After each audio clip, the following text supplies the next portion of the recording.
Supreme Court Justice Amy Catholic Barrett yesterday rejected claims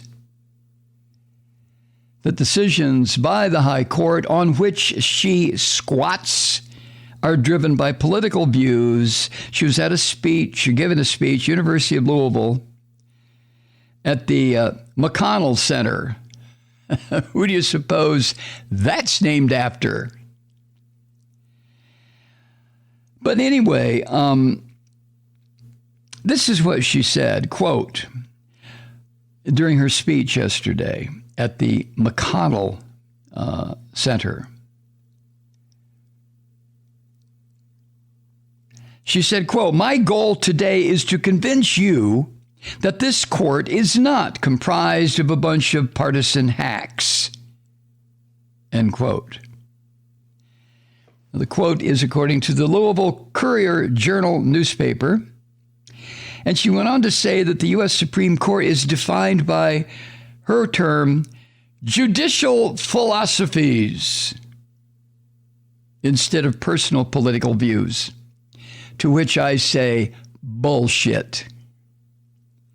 But she said, quote, "Judicial philosophies are not the same as political parties," end quote. What the hell does that mean? Now, her speech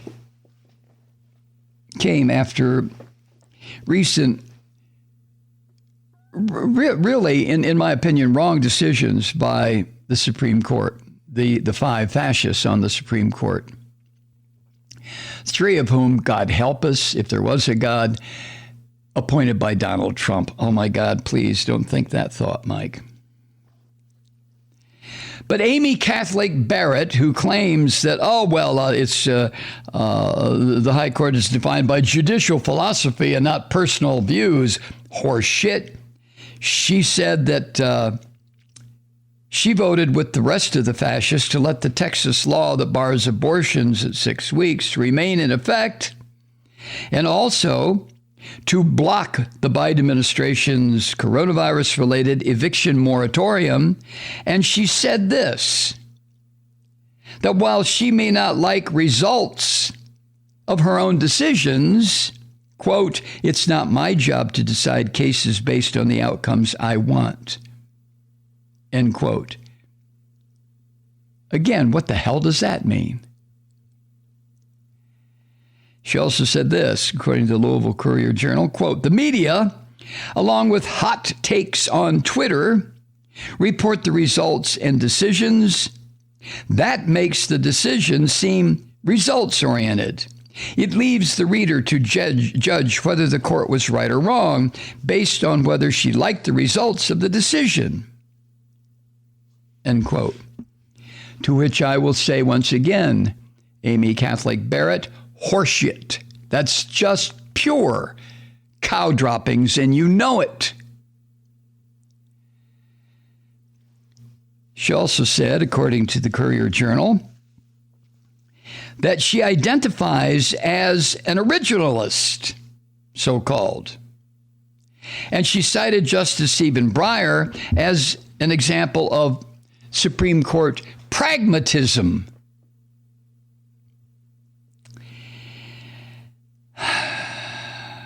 She's an originalist.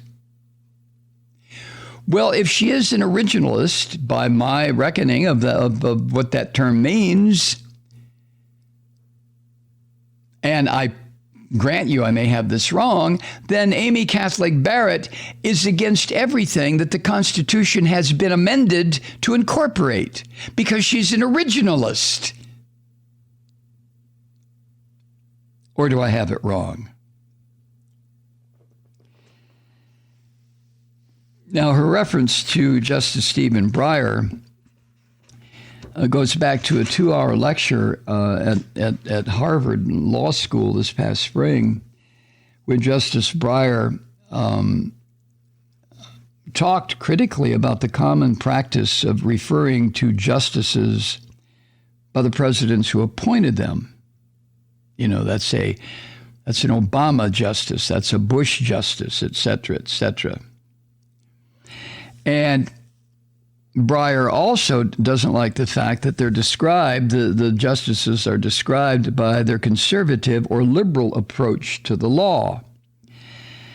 And at the time, Justice Breyer said that the Supreme Court members should not be regarded as, quote, junior varsity politicians.